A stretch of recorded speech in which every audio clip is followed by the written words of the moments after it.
तो गाइज आप देख सकते हैं अभी रिकॉर्डिंग अभी चल रहा है और देख सकते हैं अभी आए हुए हैं अभी धुन म्यूजिक स्टूडियो में। तो ये है इसमें जो सिंगर लोग गाते हैं और ये है कंट्रोल रूम है, आप देख सकते हैं कंट्रोल रूम है यहाँ पे। और यहाँ से सिंगर लोग अभी गाते हैं, सिंगर लोग यहाँ से आते। तो गाइज आप लोग इस चैनल का आप लोग सपोर्ट कीजिए जिस तरह आप लोग प्यार आशीर्वाद दे रहे हैं, और काफ़ी दीजिए और सब्सक्राइब जरूर कीजिए ताकि कुछ इस पर एल्बम अपलोड करें।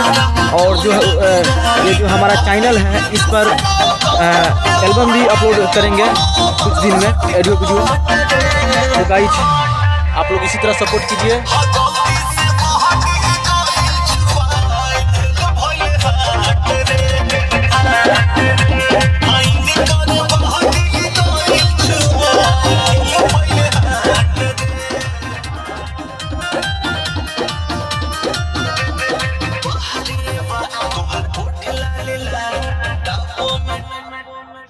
हेलो स्टूडियो में